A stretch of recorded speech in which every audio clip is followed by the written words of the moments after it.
Maka siapa saja yang memilih cara beragama yang rumit dan sulit, dia pasti dikalahkan. Termasuk siapa saja yang memilih cara beragama yang radikal, ekstrim, apalagi teroris, yakin percayalah, dia pasti akan dikalahkan.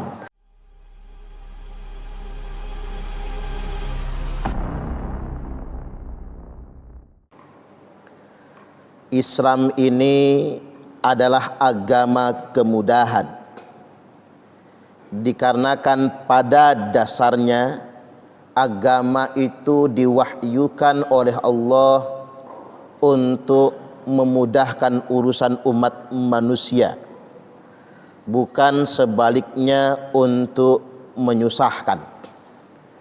Rasulullah sallallahu alaihi wasallam telah bersabda, "Innad dina yusrun." Sesungguhnya agama itu kemudahan. Pada dasarnya agama ini untuk memudahkan penganutnya, untuk mendatangkan kemaslahatan atas segenap umat manusia. Walay yushaddad dina ahadun illa ghalabah. Dan tidaklah seseorang yang sengaja memberat-beratkan agama, merumit-rumitkan agama, menyulit-nyulitkan agama, kecuali pasti ia akan dikalahkan. Hadis ini sungguh menarik bagi kita semua, karena yang mesti kita sadari bahwasanya prinsip dasar dalam beragama ini kemudahan. Itulah mengapa ada riwayat di mana sahabat mengimami sholat dengan bacaan yang sangat panjang, sehingganya merepotkan bagi makmumnya. Maka Nabi sallallahu alaihi wasallam bersabda, "Idza shalla ahadukum linnas falyukhaffif." Kalau salah seorang di antara kalian mengimami orang banyak, maka falyukhaffif, maka ringankan. Fa inna fihimud dha'ifa was-saqima wal kabir. Karena di antara orang banyak itu, kata Nabi, ada orang yang lemah, ada orang yang sedang sakit, dan ada orang yang tua renta. Kemudian dalam matan yang lain beliau bersabda, wa yassiru wala tu'assiru. Mudahkan beragama itu, mudahkan mereka semua. Wala tu'assiru, dan jangan sengaja dipersulit. Wabashiru wala tunaffiru, gembirakan mereka, jangan membuat mereka lari. Sehingganya ulama bersepakat, kalau ada pilihan dalam mengamalkan ajaran agama, ada yang sulit, ada yang mudah, pilihlah yang mudah. Ada yang sempit, ada yang longgar, pilihlah yang longgar. Ada yang menakut-nakuti, lalu ada yang menggembirakan, maka pilih cara beragama yang menggembirakan. Kendati pun demikian, kita juga dihadapkan dengan ada orang-orang yang sengaja memilih cara beragama yang rumit, memilih cara berislam yang sulit. Dia sengaja memberat-beratkan ajaran Islam, bahkan sengaja membebani dengan amalan-amalan yang memberatkan dirinya sendiri. Bahkan cara berdakwahnya pun menakut-nakuti, mengancam-ngancam, seakan-akan orang beragama itu jadi terancam, seakan-akan orang beragama itu jadi ditakut-takuti, tidak ada yang menggembirakan sama sekali. Inilah mengapa Allah Subhanahu wa ta'ala berfirman kepada Nabi kita dan untuk kita semua, "Fabima rahmatim minallahi lintalahum walau kunta faddan ghalidhal qalbi lang faddu min haulik." Dikarenakan rahmat dari Allah, lintalahum, engkau Muhammad bisa bersikap hangat dengan mereka, bersikap lemah lembut dan penuh kasih sayang. Walau kunta faddan ghalidhal qalbi, seandainya engkau bersikap kasar, marah-marah dan berhati keras, lang faddu min haulik, niscaya mereka akan lari dari sekelilingmu.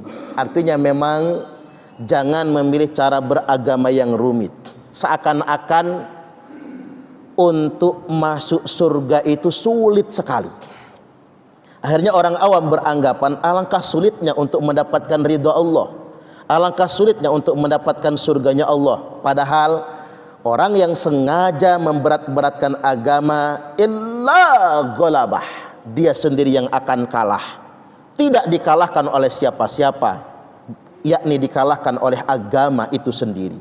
Kemudian yang berikutnya, satu hal yang hendak khatib ingatkan, ada orang yang memilih cara beragama bukan saja dengan cara yang sulit, tapi dengan cara menjadikan agama sebagai alat untuk melakukan penyimpangan. Contoh yang paling konkret adalah orang-orang yang menggunakan agama tapi untuk melawan negara. Orang-orang yang atas nama agama tapi untuk berbuat makar. Ini pilihan cara beragama yang sesat dan menyesatkan, pilihan cara beragama yang menyimpang. Itulah mengapa Rasulullah sallallahu alaihi wasallam mengingatkan, kalau ada orang-orang yang mengatasnamakan agama tapi untuk mendelegitimasi pemerintah yang sah, lalu mengatasnamakan agama untuk memberontak negaranya sendiri, maka dengarkan hadis ini. Man kharaja minat ta'ah, barang siapa yang sengaja keluar dari ketaatan kepada pemerintah yang sah, wa faraqal jamaah, dan dia menyatakan dirinya memberontak kepada negaranya, mata mitatan jahiliyah, maka dia matinya dalam keadaan jahiliyah. Jadi ada orang yang mengumandangkan jihad agama, teriaknya jihad, teriaknya bela Islam, tapi untuk melawan negara, melawan pemerintah, melawan aparat TNI Polri, melawan alat-alat negara yang lainnya. Jika dia matinya tidak mati syahid, tapi matinya dalam keadaan jahiliyah. Itulah mengapa Nabi sallallahu alaihi wasallam telah bersabda, kilabun nar, kilabun nar, kilabun nar.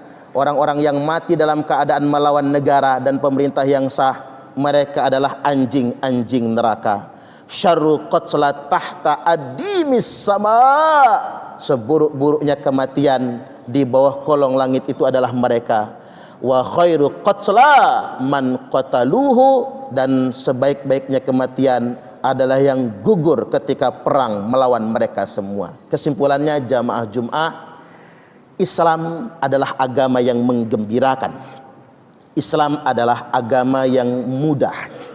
Maka siapa saja yang memilih cara beragama yang rumit dan sulit, dia pasti dikalahkan. Termasuk siapa saja yang memilih cara beragama yang radikal, ekstrim, apalagi teroris, yakin percayalah dia pasti akan dikalahkan. Barakallahu li wa lakum fil Qur'anil azim, wa nafa'ani wa iyyakum bima fihi wa dzikril hakim, wa taqabbala minni wa minkum tilawatahu, innahu huwas sami'ul alim.